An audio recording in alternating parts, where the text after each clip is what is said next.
Hey guys, how's it going? MasterBucks here. Welcome to another FIFA 19 career mode video, and today we can, as you can clearly see from not just the video and the title itself, advancing all the way to 2030, and it's pretty much approaching the end of career mode. We do have a little further to go, and you will be seeing another video when we reach the absolute end of career mode, but for now, I wanted to advance a little over 10 seasons into the future to see what career mode looks like and how it all shapes up. So it took a little while to get there, but finally we reached January 2030. The second we ticked over into 2030, I wanted to stop, pause, have a quick look at things, for example, how the teams are ticking on in all of the top 5 European leagues and see who's playing at who. And as you can clearly see, I've winded up at Leeds United. I started at like a relatively big club in the Prem, and just basically I was renewing contracts and doing all the usual, but I just continued to, you know, drop down and down and down the pecking order. It was ugly, but still eventually found myself at Leeds in 2030. But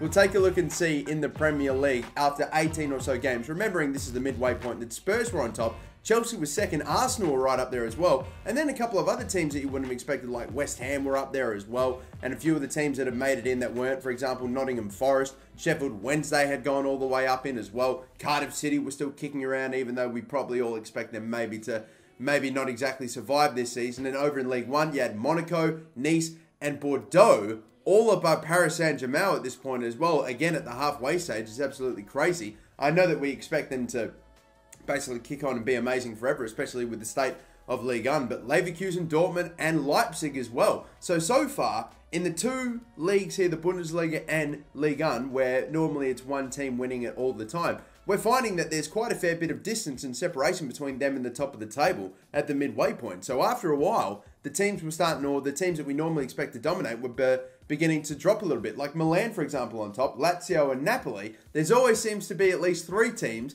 between top spot and the team we would expect to be there. For example, Juventus, that was in 4th, for example. It's crazy. I don't think I saw Parma in that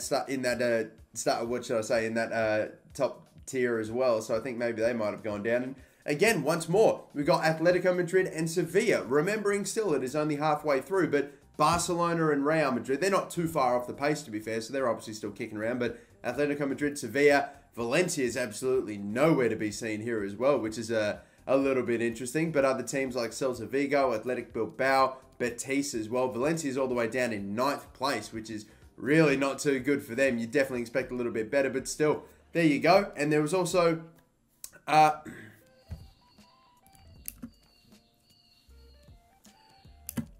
yeah, so that's pretty much how the teams were performing in the league up to this point. Now I wanted to take a look at the actual squads themselves and to see who the big players were in each side, and just to see some of the new names. As we start scrolling through Arsenal right now, we've got some pretty interesting names coming through, like Embolo, Jimenez as well. Alex Iwobi was still there. Kessié has actually managed to go over there. Mavropanos has grown to a pretty decent rating, and obviously you'll see quite a fair few of the younger players growing up a bit, like Reece Nelson and Nikita, for example, getting pretty high in their overall. I think I saw Rabot in there as well. Lucas Torreira still kicking around. They bought Marco Verratti in. He's 73 overall at the age of 37, which is hilarious. Guilladine, Zalah Lehmann. You'll notice a lot of players that are currently on the Arsenal list right now still at Arsenal 10 years in the future, even though there's probably a very small chance that they would have actually been getting any games at all. So again, continuing on looking at Chelsea, you can see the exact same blokes like Ross Barkley back at Yoko still at Chelsea, for example. Christensen, Diaz,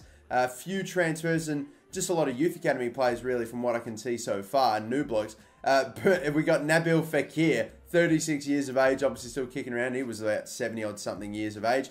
Callum Hudson-Odoi, 87. Kepa Arrizabalaga. We know Chelsea have got a lot of pretty good young players. They bought Malcolm in as well. That's pretty interesting. Matt Miazga's there as well. Masonda still as well. Continuing on too, we've got a few interesting little youth academy players popping up here. Raheem Sterling went across as well. And then a bunch of other nice younger players that have gone across. And Ante Koric as well, the final one.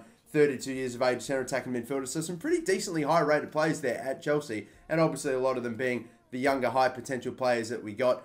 Or that we've got at the start of the career mode. Now moving over into Liverpool. Alisson was still around there, and as we continue to tick on down, just an awful lot of, again, youth academy players that have just recently been generated. Maybe we've got a few regens in there as well. Like I think I saw a right winger from Bale, Andrew Cullen. He may potentially have been a Bale regen, who knows, but still a few others like Phil Foden that went over to Liverpool as well, which is quite interesting. This is moving pretty quickly, so pause if there are any players you want to have a slightly better look at. I think I saw Lautaro Martinez end up moving across to Liverpool once again as well. A few others like Bernardo Silva, 35 years of age. Solanke's still there. And finally wrapping things up, a 20-year-old Luke Wood. Once again, another Youth Academy player, I would assume. Moving over now to Manchester City. We'll look at them. Then Manchester United. Daniel Azani's gone up to an 80 rating. All right, I'll take that. Not too bad. Hopefully he actually starts playing some games now. Edison's still there at the age of 36. Maintained his overall pretty well for a 36 old player. I'll definitely take that. Gabriel Jesus at 92 and only like 32 years of age. Nearly 10, 11, 12 years into the future. You forget he's just so young and he's got such a great potential. He is a brilliant pickup to get in career mode. Sergej Milinkovic-Savic, a man that we signed and did brilliantly for us. He's at Manchester City in this little career mode save as well. And then just a bunch again of Youth Academy players. I'm not too surprised by that, but just not an awful lot of new transfers in, to be fair. Just a lot of transfers out, to be completely honest, like we saw with Phil Foden and a few others moving around to other Premier League clubs. Now moving over to Manchester United. This is a team that's actually sort of been struggling in the Premier League as of late from what we could tell from the Premier League title in 2030. And they seem to be stacked full yet again of quite young players. You can see 21, 18, 19, pretty low over or pretty low ages right there as well. But did bring in a few interesting players and then more names like Cameron Borthwick-Jackson, who's still somehow managed to stay at Manchester United this entire team. That's what we need a little more of. A bit more player movement. There's clearly players that are not going to break into starting 11s at teams, and if they're not, and if they've been in a club for too long, then surely they've just got to look at moving somewhere else, for crying out loud. Honestly, Jamal Lascelles, oh dear, and he ended up going to Manchester United. They've actually got a fair, decent selection of centre-backs here, to be fair, Manchester United. Anthony Martial still there. They brought Munir in, and McTominay still there. Andreas Pereira, Joel Pereira, Paul Pogba was still there, 36 years of age. Marcus Rashford at 32. He was maybe a little past his peak at this point. And then a couple of other maybe lesser known, younger, higher potential players this year in FIFA 19 they picked up as well. And the last big club we'll probably take a look at will be Tottenham again in the top 6. We've got Tammy Abraham that was moving across. Toby Alderweireld was 40 years of age and still kicking around at Spurs. How about that?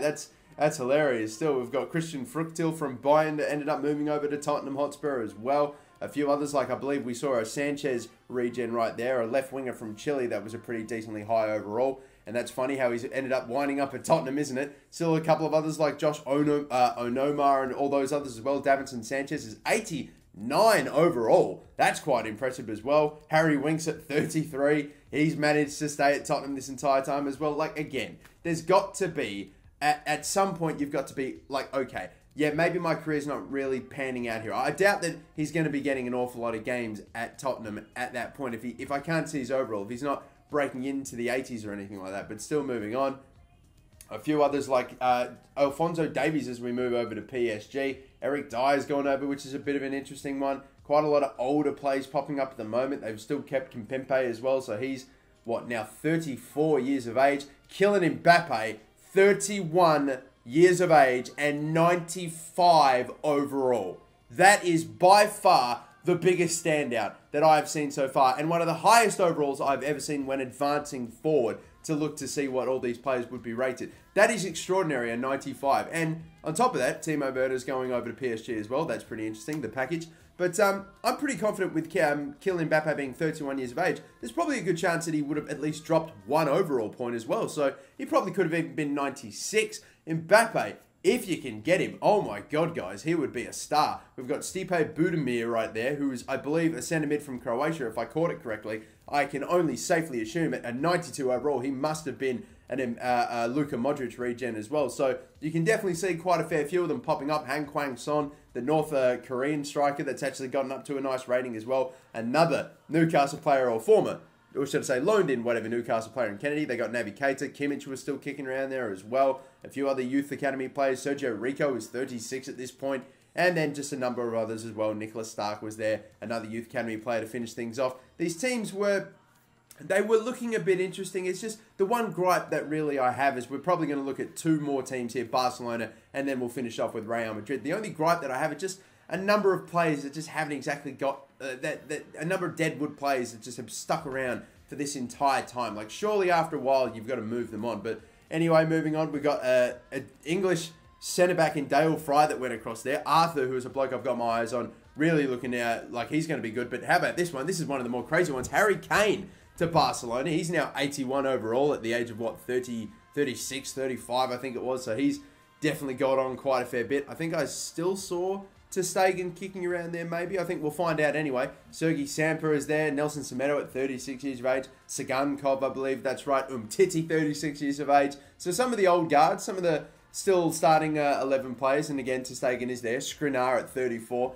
He was the last one to kick it off. So Barcelona looking like they're okay. But again, no real massive 90 rated players. Trent Alexander-Arnold at 88 overall and 31 years of age moving on to Barca. You've got Asensio. Thibaut Courtois is 85 overall as well. And I've got a good feeling that Real Madrid's probably going to be stacked full of pretty big transfers. They normally go pretty hard in the transfer window. So far, I haven't really seen a super amount, but we did get Angel Gomez and Robin Gerhard, I believe, who is an 88 rated potential, I'm assuming, regen. Vincent Junior is 92. Moise Kean they signed, and he's like a high 80s as well. Loftus-Cheek is over there, which is kind of crazy. Obviously, Mateo Kovacic came back from loan at Chelsea, which would have been about 10 years ago at this point. Daniele Regani, 82 overall, Santa Bria. So you can see those young high potential players, they've snapped them all up. They've developed into good ratings. Thomas Strakosha, we signed him in the Newcastle career mode, and he's wound up at bloody Real Madrid. And finally, just to wrap things up real quickly, getting through the rest of them, Tierney was there. That's a pretty big one. They've got Rafael Varane still there, Wendell, Lucas Zidane, so Zidane's son was still there, and Martin Odegaard. To just reiterate what I was talking about, with just deadwood players that are seriously never going to get anywhere, still staying at their clubs. Although, to be fair to Odegard, he did get to an 84, so he's certainly quite useful. A $31 million value with only a 22.5 release clause, so maybe release clauses are going to get a bit funky the further we go ahead as well. But how about that then? It's an interesting looking ecosystem and world in 2030, according to career mode. A lot of deadwood players that have stuck around at clubs which I wish would have moved on to either smaller teams to have gotten more game time, and I don't know, but that is the shape of career mode in 2030, a good 10-something seasons into the future. Let me know your thoughts on this, guys. Do you feel like in career mode next year, should it really be a focal point to try to make sure that squad lists are really kept fresh and that there's plenty of rotation and players aren't sticking around at the same club for 10 years and only making like one appearance a year, and if that, like just to keep things a little fresher and to make sure that everyone's moving around and that it's a much better ecosystem and it's a more lived-in world, if you know what I mean. That's what I'm sort of hoping will become a lot better next year in career mode, because this year I'm not so sure about it. But some interesting transfers regardless, and we got to see a lot of high potential players really hit their peak. Kylian Mbappe at 95. Oh my goodness, I have to get him. Just for getting to a 95 by himself, no training, just natural potential. That looks insane. Till the next video, guys, my name's the MasterBucks. Don't forget to like and subscribe, and have a good one.